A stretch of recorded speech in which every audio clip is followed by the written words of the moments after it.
사도 바울과 바나바가 드디어 선교 여행을 떠납니다. 제1차 전도 여행이 이제 사도행전 13장 4절부터 시작이 됩니다. 과연 사도 바울과 바나바는 어떠한 심정이었을까 하는 것을 제가 말씀을 준비하면서 생각하다가 제가 선교사로 파송된 적은 없습니다만 될 뻔한 적이 있었거든요. 그때를 회상을 해보았습니다. 1988년도에 제가 호주로 가서 공부를 할 때에 NTM이라고 하는 New Tribes Mission이라고 하는 그 선교단체가 있는데 거기에 있는 바이블 칼리지에서 2년을 공부를 한 적이 있습니다. 그때 그 선교사 후보생들과 함께 그 한 울타리에서 한 캠퍼스에서 훈련하고 공부하고 했었는데요. 저도 어떤 그 공부가 끝나고 그런 제안을 받았습니다만 여러 가지 정황상 하나님께서 막으셔서 선교사로 파송되어지지 못했어요. 그때 선교사로 파송되었으면 여러분을 또 다른 방법으로 만나지 않았을까 하는 생각이 드는데 아무튼 하나님께서 막으셔서 파송은 되지 못했습니다만 그렇게 파송하고 파송되어지고 하는 그런 광경들은 참 많이 보았습니다. 실제로 제가 파송되었을 때의 선교사들의 심정이 어떠할까를 그냥 나름대로 정확하지는 않지만 제가 간접적으로 경험할 수 있었던 것은 그때로부터 조금 더 전인 1982년도에 제가 그때가 대학교 3학년 때였는데 이제 휴학을 하고 군대에 들어갔어요. 이제 군입대를 하는데 그때 제가 그 마음에 이 선교사 같은 그런 마음을 가졌던 기억이 납니다.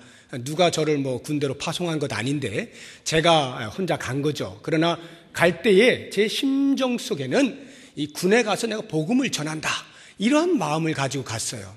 그래서 이제 혼자 그 이발소 가서 머리 깎고 그 의정부로 제가 이제 훈련을 받으러 갔었는데 자대 훈련을 받으러 갔었는데 그때 이제 기차를 탈 때도 저 혼자 갔습니다. 아무도 나오지 마십시오 하고는 저 혼자 다 가서 제 마음속에는 어떤 그 각오와 다짐이 있었어요.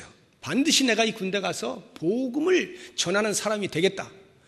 사실 그때 저는 신학 대학생도 아니고 그냥 일반 대학 다니던 사람에 불과한데 아무튼 저도 모르게 그 마음과 그런 복음에 대한 열정이 있었어요. 그래서 결의에 찬 그러한 심정으로 갔고 대단히 흥분을 했고 기대를 했습니다. 그러니까 군대가 무서워서 이런 게 전혀 없었어요. 빨리 가서 복음을 전해야 되겠다. 그래서 어찌하든지 어려운 데 가야 되겠다. 이런 심정으로 이렇게 갔는데 아무튼 중심이 그러다 보니까 그래서인지는 모르겠지만 하나님께서 그 군대에서 나름대로 그런 복음을 전할 수 있는 그런 기회를 주셨어요. 그래서 군 생활을 그렇게 이제 했는데 그때 제 심정을 생각해 보니까 똑같을 수는 없겠죠. 그보다 훨씬 더 할 텐데 지금 이 바울과 바나바가 안디옥 교회 교인들로부터 이제 파송을 받아서 처음 선교지를 향하여 나아갈 때 그 심정이 어떠할까? 상당히 제가 이렇게 교차하면서 생각을 해봤어요. 대단히 의욕적으로 나가지 않았겠습니까? 결의에 차가지고 이제 내가 예수님께서 나를 위하여 십자가에 못 박히시고 나를 구원해 주셨는데 이 복음을 내가 드디어 전할 수 있게 되었다. 이방 땅 어디든지 하나님이 보내시면 그곳으로 내가 향해 가겠다 라고 하는 담대한 마음을 가지고 출발을 했을 것 같아요. 그러한 심정을 여러분들이 한번 마음에 담아 보시면서 그러면서 이 처음 이제 제1차 전도 여행하는 그 1차 전도 여행 가운데서도 첫 선교지 거기를 한번 우리 같이 한번 따라가 봤으면 좋겠습니다.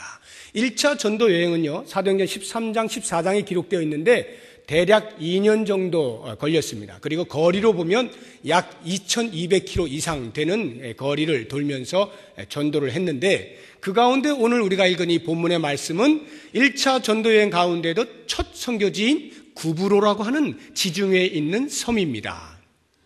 안디옥에서부터 한번 잠깐 살펴보게 되면 이제 수리아의 안디옥에서 파송을 받아서 구브로라고 하는 섬이 지중해 섬이거든요. 그러니까 그쪽까지 배를 타고 가야 되니까 이제 해안으로 나아가서 실루기아라고 하는 곳에 도달했습니다. 거기까지는 한 안디옥에서 남서쪽으로 서남쪽으로 약 한 25km 정도 되는 곳인데 거기에서 이제 배를 타고 구브로 섬에 갔습니다. 한 100km 정도 돼요. 100km 정도 되는 그 구브로 섬에 가장 동쪽의 해안 도시인 살라미라고 하는 곳에 도착을 했습니다.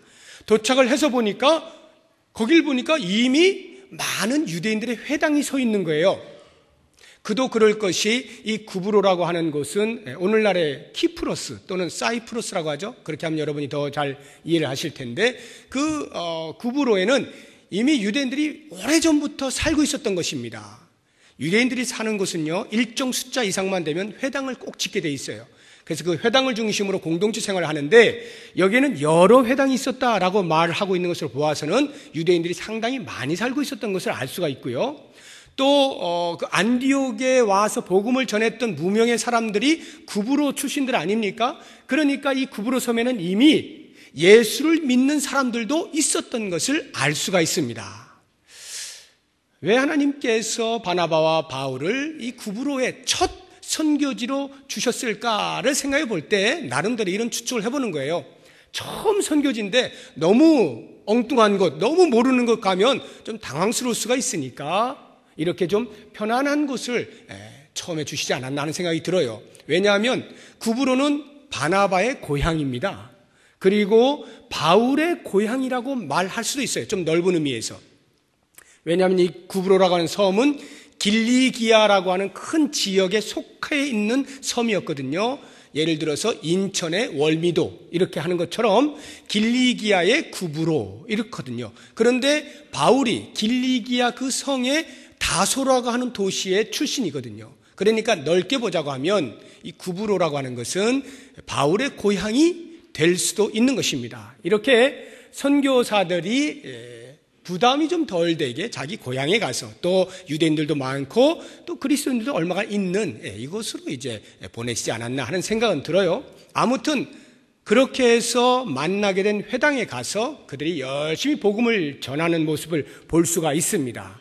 이것이 계기가 되어져서 바울이 3차 전도 여행을 다 마치는 그때까지 그의 전도의 어떤 패턴은 항상 가면 제일 먼저 찾는 것이 유대인의 회당이었어요. 자기 민족에 대하여 부담감을 가지고 먼저 복음을 전하고 거기에서 쫓겨나면 이방인들에게 복음을 전하는 그러한 패턴을 우리가 볼 수가 있습니다. 자, 그렇게 해서 이제 살라미에서 복음을 전하고 얼마나 많은 사람들이 구원을 얻었다라고 하는 것은 전혀 기록이 나오지 않습니다. 그리고는 거기에서 가장 구브로 섬의 서쪽에 있는 바보라고 하는, 바보가 지역 이름입니다. 영어로 하면 파포스라고 하는 곳인데 이 바보라고 하는 곳으로 이제 이동하여서 또 복음을 이제 전합니다. 그 거리가 약 한 160km 정도 돼요.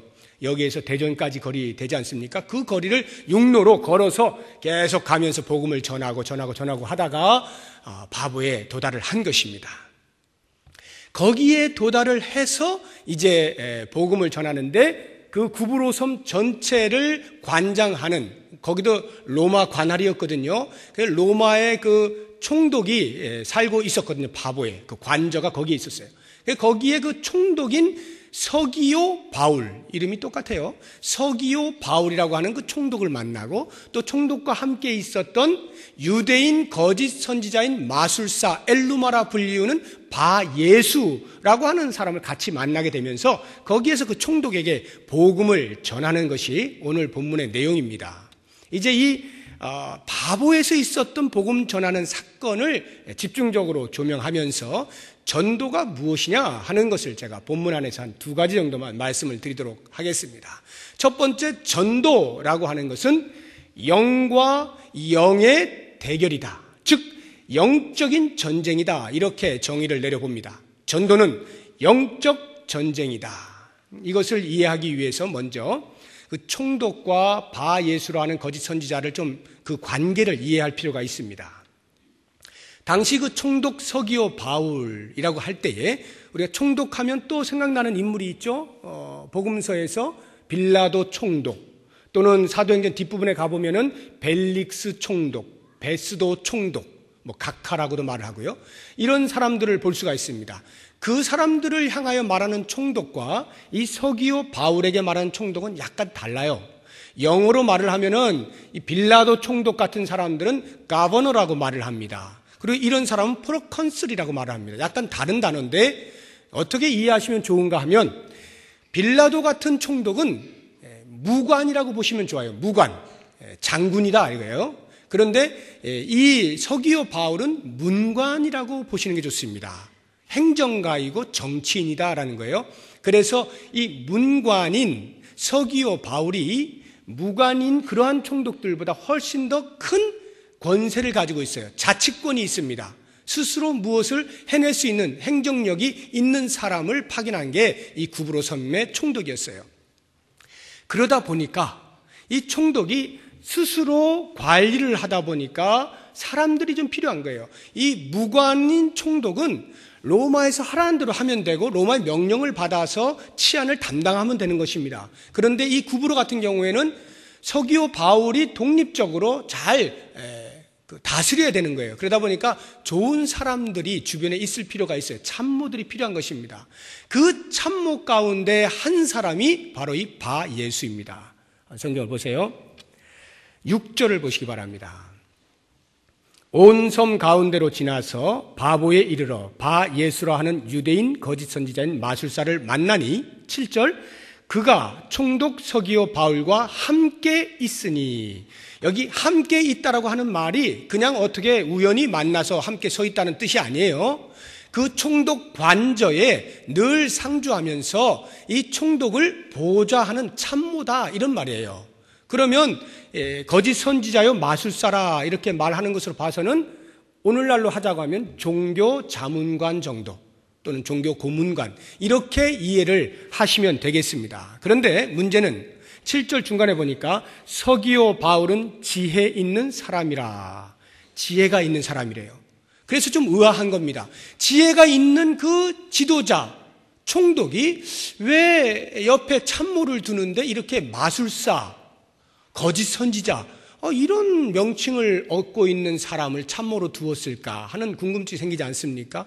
그런데 이 바예수라고 하는 사람은 누가의 시선에 볼 때는 거짓 선지자고 마술사지만 실제 그가 행사하는 영향력으로 볼 때는 그 정도가 아니라 이 마술사가 뭐 손재주 이렇게 부려가지고 속임수 해가지고 눈을 속여서 하는 그런 마술사를 말하는 게 아니라 천문학에 대해서 해박하고 지리에 대해서 해박하고 의학도 해박하고 심지어는 복술, 점성술 이런 것에 아주 해박한 그러니까 세상 이치에 대해서 해박한 사람을 가리켜 마술사라 이렇게 말하는 것이거든요. 그래서 이런 사람을 옆에 둠으로써 자기의 부족한 부분을 채우고 자꾸 조언을 듣고 권면을 받고 하면서 통치를 잘 하고자 했던 나름대로 세상적으로 볼 때 지혜로운 지도자였던 것이죠. 바로 그와 같은 그 관계를 볼 때에 이 그 종교 자문관으로서의 바예수를 우리가 좀 더 이해를 하자고 하면 이런 사람입니다. 여러분 제가 2006년도에 여기 오자마자 재직 세미나를 할 때에 그 유교에 대해서 좀 말씀을 드린 적이 있어요. 기억이 나실런지 모르겠는데 유라고 하는 교가 과연 어떻게 생겨났느냐? 공자가 만든 것으로 우리가 다 알고 있지 않습니까? 그래서 영어에서도 보면 공자가 컨퓨셔스예요. 그런데 그 유교를 영어로 컨퓨셔니즘이라고 합니다. 공자가 만든 종교다라고 하는 뜻이에요. 그런데 실제로 알고 보면 유교는 공자가 만든 게 아니라 원래 유라고 하는 사상이 있었어요. 그 사상을 공자가 한 700~800년 후에 자기의 세대에 좀 정치적으로 뜻을 펼치고자 그 이데올로기를 받아들여서 집대성한 것입니다. 그래서 그것이 이제 유교가 된 것인데 이 유라고 하는 사상이 내려오기까지 한번 그 역사를 잠깐 훑어보면 이런 거예요. 고대 시대에는 홀령 전쟁이었습니다. 각 부족 간에 누가 가장 힘이 세느냐라고 하는 것을 알기 위해서는 어떤 부족이 가장 강한 신을 가지고 있느냐, 보유하고 있느냐 이것으로 전쟁이 결판이 났어요. 그래서 1324년 BC 황화유역을 중심으로 해서 두 부족이 아주 강력한 라이벌이 되었습니다. 동이족과 상족인데 그 가운데 동이족은 새를 신으로 섬기는 토테미즘이에요. 그리고 이 상족은 잡신을 섬겼어요. 천신도 섬기고 황하신도 섬기고 조상신도 섬기고 이렇게 여러 신들을 섬기고 있던 부족입니다. 두 부족 간의 전쟁이 일어났습니다. 상족이 쫓겨났어요. 졌습니다. 그래서 내륙으로 도망을 가가지고 거기서 다시 정신을 차리고 이렇게 부족을 정비를 하고 나라를 세운 것이 은이라고 하는 나라입니다. 은나라. 이 은나라가 이제 세월이 흐르면서 조강이라고 하는 사람이 쿠데타를 일으켜서 자기 형을 물리치고 왕이 되면서 제례를 정비하는데, 우리나라 지금 너무 많은 신을 섬긴다, 오직 한 신으로 집중하자 해가지고 다 없애고 조상신 하나만 딱 남겨둔 거예요. 조상신만 집중하는 것입니다. 그래서 이 조강이 자기의 족볼 체제를 쭉 세워서 이것이야말로 우리 부족을 강하게 만드는 유일한 신이다 라고 해서 그 조상신만 열심히 섬기게 하면서 주변을 하나씩 잠식해 가기 시작합니다. 그러다 보니까 주변에 있는 부족들이 이것 봐라, 점점 이거 이렇게 들어오는데 우리가 섬기고 있는 신들이 막 묵살당하고 조상신만 막 크게 드러나는 거예요. 그래서 화가 나가지고 이 부족들이 연합하여서 주라고 하는 나라를 세웁니다. 그래서 이 은나라에 이제 대항을 해서 전쟁을 일으켜가지고 이겨요. 이제 주 나라가 통일 국가를 세우면서 가만히 보니까 은나라를 다 전멸하였는데 저 은나라에서 있었던 그 제례를 관장하던 사람들, 그 사람들은 왠지 필요할 것 같아. 그래서 그 사람들을 데리고 오는 것입니다. 왜 이 주나라가 그 사람들을 데리고 왔느냐 하면 그 주나라는 농업을 하던 국가였어요. 그 부족이었는데 농사를 지으려면 무엇이 필요합니까? 천기를 다스리는 신이 필요하잖아요. 필요할 때 비를 내려줄 수 있는 그러한 신이 필요하지 않습니까? 그래서 그러한 농사를 잘 지을 수 있는 제례를 관장하는 사람들을 자기네 나라에는 없었기 때문에 그 은나라에 있던 그 제례자들을 불러와서 그 사람들로 하여금 그 일을 감당하도록 한 것입니다. 그래서 그 사람들을 이름하여 BC 1111년에 드디어 이름을 명하였는데 그 이름이 유라고 하는 것입니다. 유를 보시면, 여러분 한문을 보시면 사람 인변에 비우자에다가 밑에 상서로울 이자를 쓰지 않습니까? 이게 무슨 말이냐면 사람과 상서로울 이자를 보시면 이 성인 남자의 수염처럼 생겼잖아요. 그리고 그 가운데 비우자가 있어요. 비를 다스리는 성인 남자들, 그 성인 남자들의 그룹, 이런 뜻입니다. 이게 유예요. 그래서 그 제례 관장자들을 가리켜서 유라고 하는 것인데, 이 유가 그때부터 생겨나게 되면서 유 그룹이 그냥 비만 관장하고 제례만 관장한 것이 아니라 정치적으로 깊숙이 관여를 한 것입니다. 그래서 왕정 정치에 아주 직접적인 영향들을 많이 미쳤어요. 종교, 정치, 경제, 심지어는 전쟁을 할 때에 그러한 여러 가지 신탁의 문제들을 다 이 유 그룹이 관장을 한 것입니다.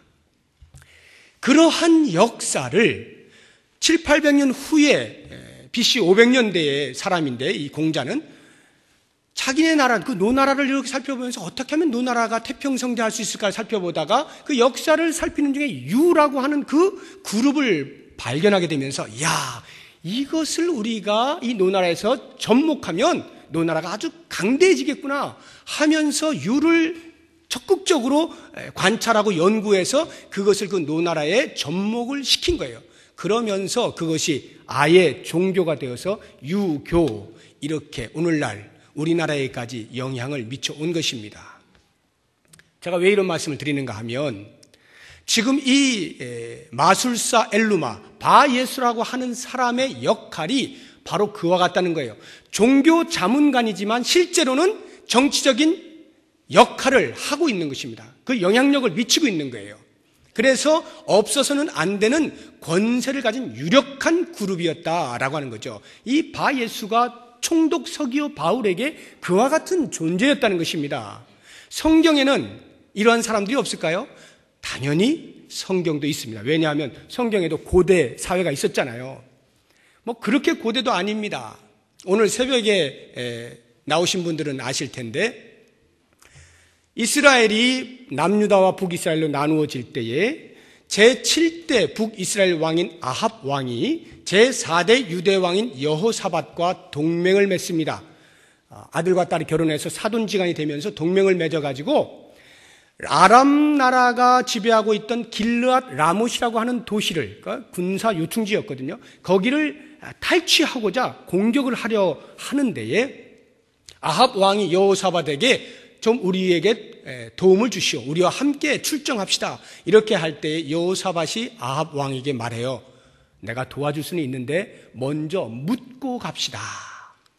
누구한테 묻는다는 거예요? 하나님께.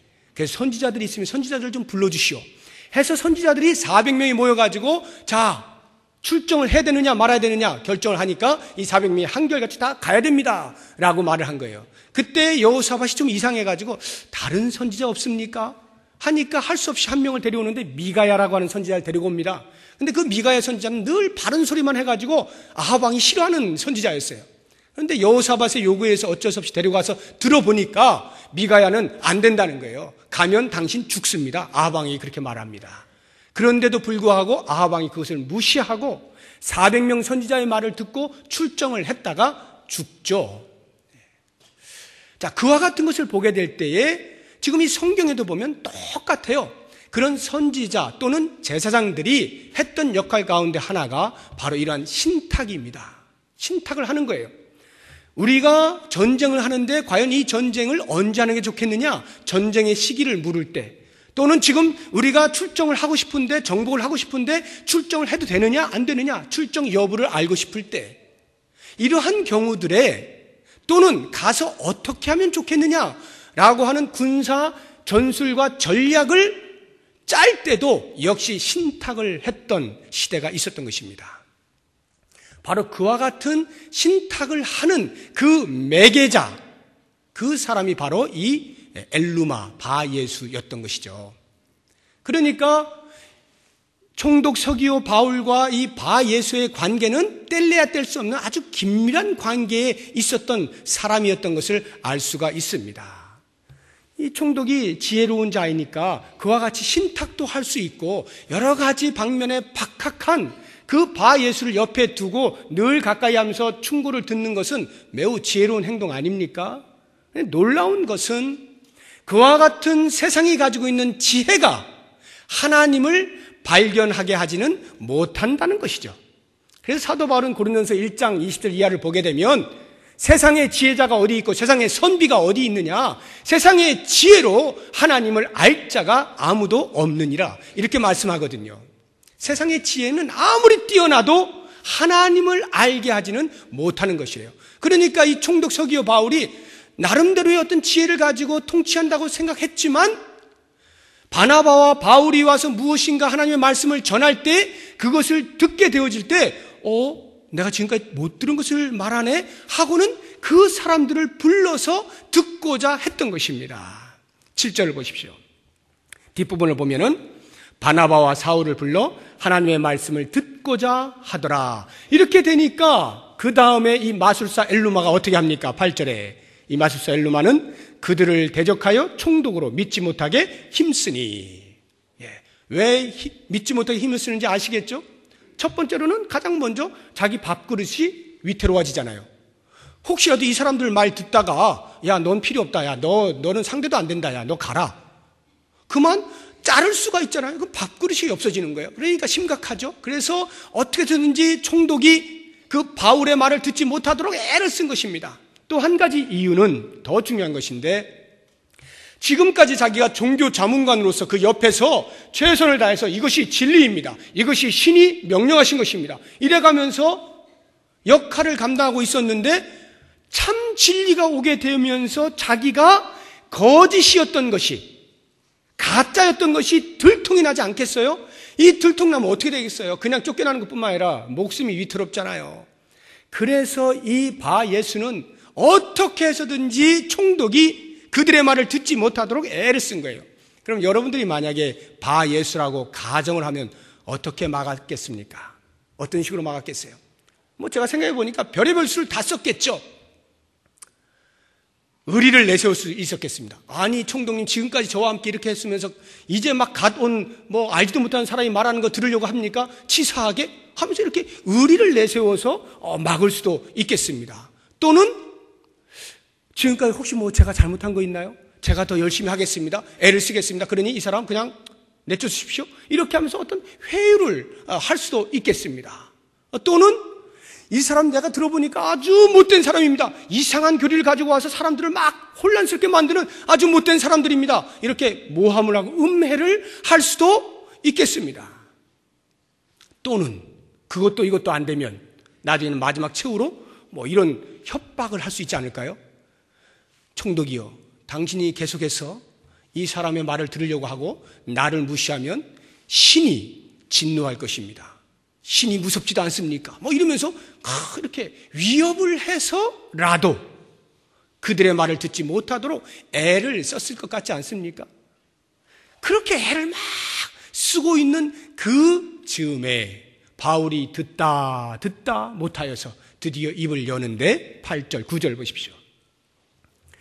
바울이라고 하는 사울이 성령이 충만하여 그를 주목하고 이르되 모든 거짓과 악행이 가득한 자여 마귀의 자식이요 의의 원수여 주의 바른 길을 굽게 하기를 그치지 아니하겠느냐 이렇게 외치는 것입니다. 듣다 보니까 어이가 없는 거예요. 그래서 바울이 한마디 외치는 것입니다. 모든 거짓과 악행이 가득한 자요 마귀의 자식이요 의의 원수여 네가 어찌하여 주의 바른 길을 굽게 하려 하느냐 당장에 그쳐라 이렇게 명령을 하고 있는 것입니다. 자, 여기를 이제 보시게 되면 제가 전도라고 하는 것은 영적인 전쟁이라 말씀을 드렸잖아요. 영과 영의 대결이다. 지금까지 설명을 잘 들어보십시오. 이 바예수를 통하여서 서기오 바울은 영적으로 얽매여져 있는 것입니다. 사탄의 노예로 되어져 있는 것이에요. 지금까지 참 진리가 무엇인지 알지 못한 채 그 바예수가 말하는 것이 또는 바예수가 신탁하는 것이 바른 것이라 여기고 지혜롭게 그를 계속 받아들이고 그와 함께 정사를 나누었던 것입니다. 그런데 이제 참 진리가 다가오게 되어질 때에 어떻게 됩니까? 이 가짜가 다 무너지지 않겠어요? 그러니까 지금 사도 바울이 바예수에게 외치고 있는 것은 그냥 바예수가 내가 복음을 전하려고 하는데 방해를 놓으니까 너 왜 방해하니? 이 정도 말을 하고 있는 것이 아니라 실제로 이 총독 서기오 바울을 움켜쥐고 있는 사탄을 형상화한 것이 바예수라고 할 때에 바울은 다른 사람이 아닌 바로 사탄을 향하여서 외치고 있는 것이죠. 그것이 바로 성령이 충만해야 할 이유인 것입니다. 바울은 성령이 충만하여 그를 주목하여 말하고 있는 것이에요. 다른 그 무엇도 아닌 오직 바울은 성령으로 충만해서 입을 열게 하실 때 성령께서 외치는 거예요. 누구에게요? 사탄에게. 영적인 전쟁이란 말입니다. 그래서 우리가 전도를 할 때에 내가 말을 잘하니까 내가 뭐 다 복음을 외우고 있으니까 1.1획도 틀리지 않고 잘 알고 있으니까 그렇게 전한다라고 할 때 물론 전할 수는 있겠습니다만 그래서 그 사탄이 고꾸라질 것이냐라고 하는 것은 장담할 수 없다는 거예요. 사탄을 고꾸라뜨릴 수 있는 것은 우리의 능력이 아닙니다. 오직 성령의 능력이에요. 성령께서 하실 때에만이 사탄이 그 앞에 엎드려지는 거거든요. 그래서 사도 바울은 그에게 주목하여 말할 때에 먼저 성령으로 충만했다라고 기록을 하고 있는 거예요. 성령이 충만하여 그 성령이 말씀하실 때에 그 말씀 앞에 사탄이 고꾸라지는 거죠. 엘루마가 어떻게 됩니까? 장님이 되잖아요. 사도 바울이 외치지 않습니까? 너는 얼마 동안 눈이 멀게 될 것이다. 다른 사람들의 인도를 받아야만 살 수 있을 것이다. 이렇게 외치니까 곧바로 안개와 어둠이 덮이면서 앞을 못 보게 되잖아요. 한번 생각해 보십시오. 그런 장면을 이렇게 본다라고 할 때에 우리들은 야 정말 바울 정말 대단해 라는 생각이 들잖아요. 정말 대단하구나. 그러니까 바울같이 전 세계를 돌아다니면서 선교를 하지 라는 생각을 하기 쉽지만 정작 성경이 우리에게 이야기하려고 하는 것은 바울이 얼마나 능력이 있느냐 얼마나 기적을 많이 베푸느냐 라고 하는 것을 말하고자 하는 것이 아니라 지금 영과 영의 전쟁을 말하고 있는 것입니다. 성령께서 진격해 들어오니까 사탄이 무릎을 꿇고 있는 모습을 보여주고 있는 거예요. 정작 사탄은 성령이 나타나지 아니할 때에는 사람들 앞에 내가 너를 인도해 줄게. 내가 너를 인도해 줄게. 나야말로 너의 참된 인도자야. 이렇게 구슬리면서 자기의 노예를 삼았지만 성령께서 진격해 들어오니까 사탄의 정체가 드러나는 것입니다. 그 사탄의 정체가 뭐예요? 사람을 인도할 수 있는 자가 아니라 누구로부터 인도를 받아야 할 존재라는 거예요. 사탄은 누구로부터 인도를 받아야 할 존재밖에 안 되는 그것이 바로 바예수가 장님이 된 이유입니다. 성령께서 역사하시니까 이와 같은 일이 일어나는 것, 전도라고 하는 것은 성령의 일하십니다. 이것을 우리에게 말씀하고 있는 것입니다. 그러므로 사랑하는 여러분, 우리가 복음을 전할 때에 한 영혼에 대해서 긍휼의 마음을 품고 그들에게 어찌하든지 친절을 베풀고 끝까지 참아내고 마음속에 복음에 대한 열정을 품고 복음을 전하는 것 매우 중요합니다. 그러나 그 이전에 먼저 우리가 반드시 해야 할 것이 있는데 그게 바로 성령의 충만함을 잇는 거예요. 성령의 충만함을 잇는 것이야말로 전도하는 자가 가장 먼저 해야 할 일인 것입니다. 그러므로 이제부터 우리가 전도를 할 때에는 영과 영의 만남, 영적인 전쟁이라고 하는 것을 전제하게 되어질 때에 이제부터 우리의 전도 대상자가 나를 대하는 모든 태도나 언행들은 전부 그 사람의 인격이 아니라 그 사람을 지배하고 통제하고 있는 사탄의 노름 속에서 나타나는 현상이다 라고 하는 것을 알 수 있어야 돼요. 그렇기 때문에 우리가 참아낼 수가 있는 것이고, 그렇기 때문에 그를 위해서 더 기도할 수가 있는 것이고, 그렇기 때문에 내가 그 자리를 지켜낼 수가 있는 거지. 만약 그렇지 않으면요, 인격적 모독을 받을 때 어떻게 그 자리에 계속 앉아 있을 수 있습니까? 어떻게 그 말을 듣고 있을 수 있어요? 못 듣죠. 그러나 성령, 그 사탄이 그 사람을 지배함으로 나타나는 태도라는 것을 알게 되어질 때는 그 영혼이 드디어 불쌍해 보이기 시작하는 것입니다. 그렇게 되어질 때에 우리의 전도, 우리가 복음을 외치는 것은 그 사람에게 외치는 게 아니에요. 사실은 우리가 복음을 잘 설명하고 설득하고 하는 이런 행위들이 외형적으로는 그렇게 우리가 설명하고 설득하는 것이지만 사실은 뭐예요? 그 사람을 지배하고 있는 사탄에 대하여 우리가 복음을 선포하는 것입니다. 사탄아 물러가라, 이 선포를 하는 거예요. 이게 전도예요. 그렇기 때문에 그 사탄, 악령에 대하여 선포를 하려고 하다 보니까 내 힘으로, 내 능력으로, 내 지식으로, 나의 경험으로 되어지는 것 아니라 성령의 충만함을 입어야만 성령께서 외칠 때에 그 사탄이 고꾸라진다는 거예요. 그래서 우리가 성령의 충만함을 입을 필요가 있는 거예요. 여러분, 전도하시는 여러분, 전도하기를 소망하시는 여러분, 간절한 마음으로 전도하려고 애를 쓰시는 여러분, 그 무엇보다 먼저 해야 할 일은 성령의 충만함을 잇는 것입니다. 그러면 어떻게 하면 우리가 성령으로 충만해질 수 있습니까? 다른 게 뭐 있겠어요? 기도하는 거죠. 엎드려 기도할 때 성령이 충만히 임하는 거 아니겠습니까? 기도하는 게. 그래서 우리는 전도하기 전에 먼저 기도가 더 많이 준비가 되어야 돼요. 한 사람을 만나기 위해서 100번 기도하는 겁니다. 그걸 하지 아니하고 나가서 복음을 전하려고 하다 보니까 창피함이 드는 거예요. 부끄러운 마음이 드는 거예요. 전도함으로 성령으로 충만하면 그 사람이 보이는 게 아니라, 그 사람의 태도가 보이는 게 아니라 그 영혼이 보이고 사탄에게 억눌려 있는 영혼이 보이기 때문에 담대히 그 사탄을 향하여서 외칠 수가 있는데, 그 준비가 되어 있지 아니하니까 자꾸 사람이 말할 것에 대해서 부끄러움을 느끼고, 아유 이거 어떻게 쑥스러워서 내가 말할 수 있나, 이렇게 되어지는 것입니다. 그러므로 성령의 충만함을 받아서 이미 영적으로 장림되어진 그 사람들을 향하여 사탄을 거두어 낼 때야 비로소 그 눈이 띄어져서 주님을 보게 되는 사실을 알고 담대히 입술을 열되 나의 힘으로가 아닌 성령의 충만함, 힘을 입어서 그렇게 외침으로 주 앞으로 돌아오는 놀라운 역사들을 목도하실 수 있기를 주의 이름으로 축복합니다. 이제 두 번째로, 전도라고 하는 것은 구원을 얻게 하는 데 있어서 시작에 불과한 것임을 알아야 합니다. 전도는 구원의 전체가 아닙니다. 예수님을 전했어요. 그럼 복음을 전했으면 예수 믿으면 구원을 얻잖아요. 그럼 다 끝난 것입니다. 많은 엄밀하게 의미하면 그것이 다가 아니라는 거예요. 구원은 그렇게 전도한 것으로 다 이루어지는 거 아니고 이제 시작에 불과해요. 그러면 시작이라고 하면 끝이 있을 거 아닙니까? 끝이 언제입니까?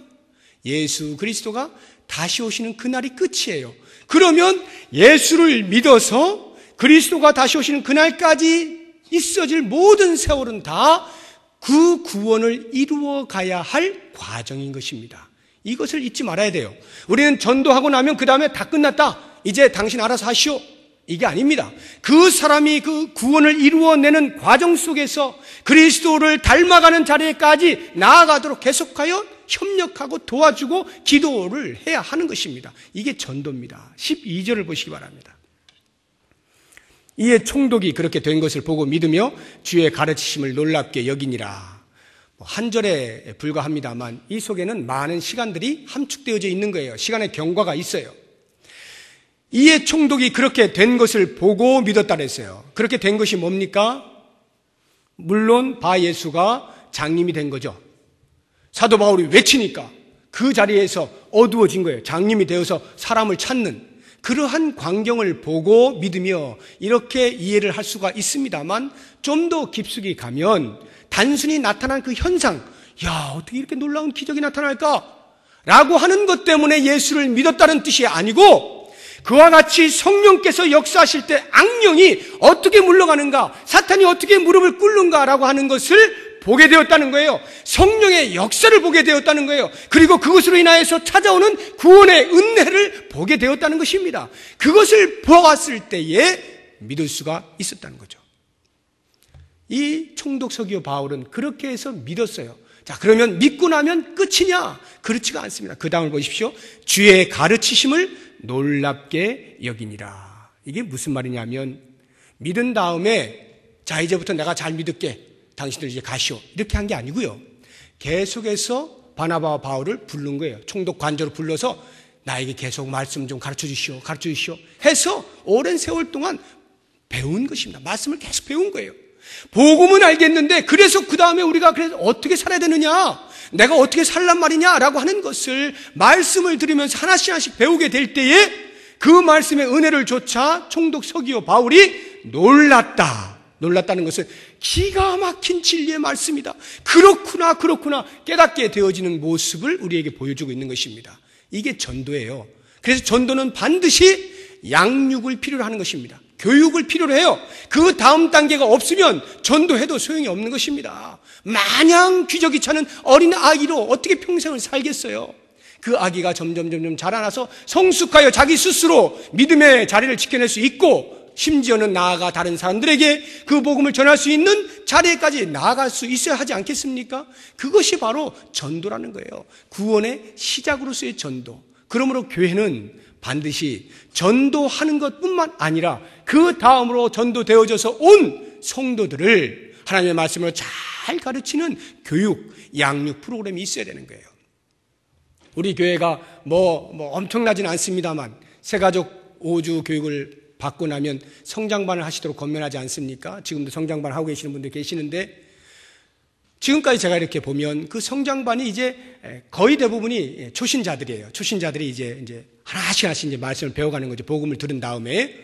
그랬을 때에 이전에 알지 못하였던 그 말씀에 담겨 있는 그 진리의 말씀들을 하나씩 깨달아지면서 아멘 하고 그 삶을 돌아보면서 변화되어지는 과정들을 제가 이렇게 볼 때 얼마나 큰 감격이 있는지 몰라요. 물론 성장만 한다고 해서 다 그렇게 되는 건 아닙니다. 그러나 대부분의 사람들이 말씀 앞에 부닥치면서 그 깨달음이 오는데 반응하는 그 신앙의 간증들을 들어보면요, 역시 살아계신 하나님께서 성령을 통하여 역사하셔서 복음을 듣게 하시고 복음을 들은 자에게 믿음이 자라날 수 있도록 하시는 그 은혜가 어떠한지를 보게 되는 겁니다. 얼마나 감사한지 몰라요. 그러므로 여러분, 우리가 예수를 믿어서 구원 얻은 그 사실 하나가 우리를 언제 어느 때든지 하나님의 사람으로 예수 그리스도의 온전한 제자로 그렇게 갑자기 뻥튀기를 해주는 게 아닌 것을 알아야 됩니다. 날마다 주의 말씀을 가까이 대하면서 배우고자 하는 애씀이 우리에게 있을 때 그 믿음이 자라나서 범사에 그에게까지 이룰 수가 있는 거예요.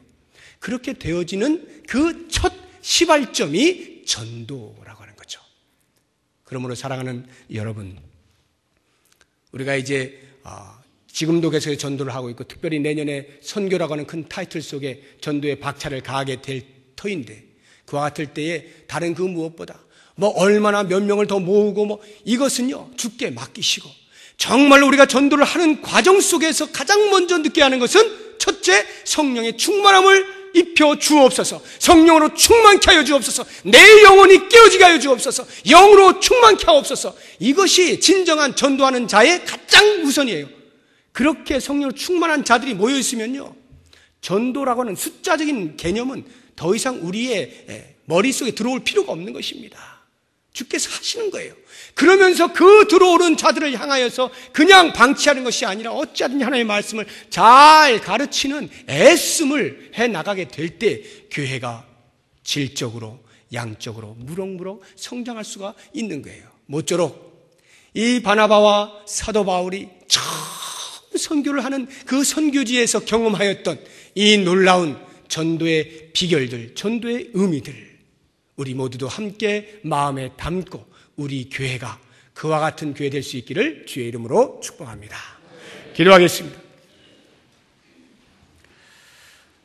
하나님, 우리가 주의 말씀을 들어 천국을 소유할 수 있는 구원을 얻게 하신 것 감사합니다. 그러나 그 자리에 머물지 않게 하여 주시고 그 구원이 값싼 은혜가 되지 않게 하시고 십자가의 도를 좇아서 그리스도의 장성한 분량이 충만한 데까지 이룰 수 있는 우리 모두가 되게 하여 주옵소서. 주의 말씀을 들고 나아갈 때에 먼저 우리에게 성령의 충만함을 주셔서 복음이 복음되게 하시고 듣는 자들 속에 그들을 움켜쥐고 있었던 사탄의 영들이 다 고꾸라지는 역사를 볼 수 있도록 축복하여 주시옵소서. 예수 그리스도의 이름으로 기도드립니다. 아멘.